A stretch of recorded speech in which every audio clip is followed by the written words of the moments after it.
Like the physical properties of soil, the chemical properties of soil also influence soil functioning.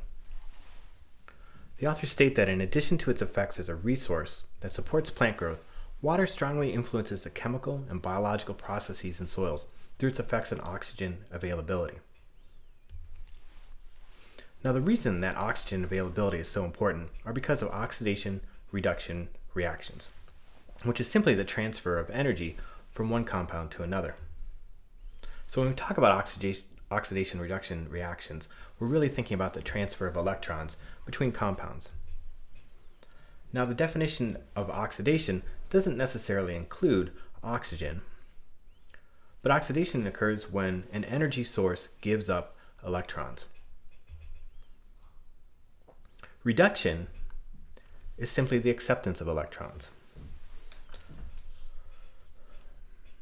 So if you have a compound A that has electrons and B that receives them, that transfer of electrons from A to B, A is being oxidized and B is being reduced.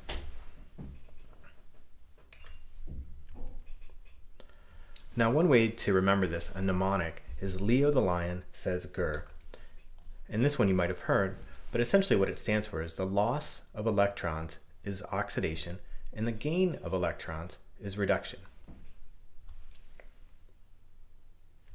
So again, if you have a compound, we talked about compound B, that starts at a status of 0 charge and receives an electron, so that gain of electron means that it's being reduced. The loss of electrons, going from A to B, again, is oxidation. We'll often talk about the redox potential too. And what that is the tendency of an environment to receive or supply electrons.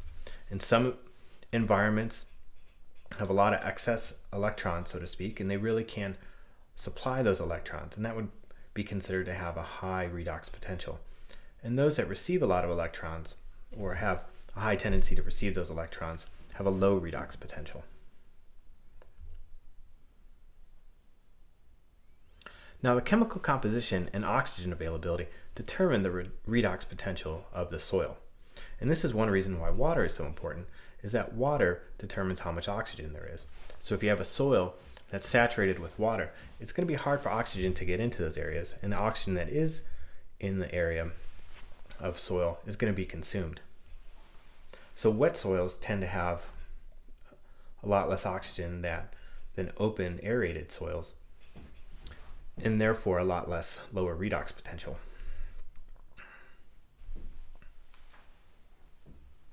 Equation 3.4 shows differences in electron acceptors.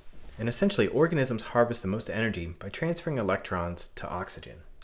And that's what's shown here. So preferentially, organisms are going to transfer their electrons to oxygen, and that yields the most energy for the organisms.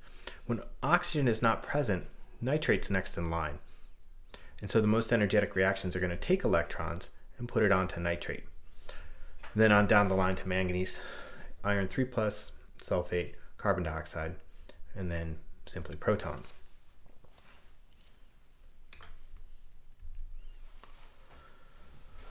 Table 3.4 shows a sequence of proton-consuming redox reactions and the differences in energy release. So in this situation, redox potential is quantified in millivolts. And having that high redox potential means that there's a tendency to donate electrons.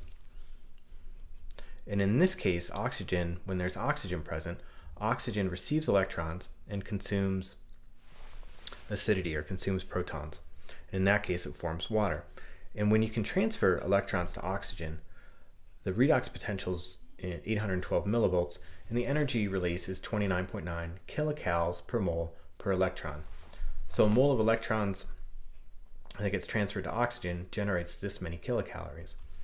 And then next in line, we said was nitrate. And in this case, nitrate accepts protons and electrons, gets turned into nitrite and water. And in this case, 747 millivolts would be the redox potential of an environment that had a lot of nitrate but no oxygen. And the energy release is slightly less than of oxygen. So it's a pretty good electron acceptor. If you work down the line and go all the way to carbon dioxide, when carbon dioxide is present, the redox potential is negative, and the energy release of taking carbon dioxide and then having that accept protons and electrons to generate water and methane, that energy release is really low. So this is roughly 30 kilocals per mole per electron for oxygen, but only 5 or 6 for methane. And so that's somewhere on the order of 15% energy release. So the reactions at the top of the table occur in soils that have a high redox potential and they release a lot more energy, and these are good environments for energy release. And here, these environments, when you just have carbon dioxide, for example, don't release a lot of energy and they're not energetically as favorable.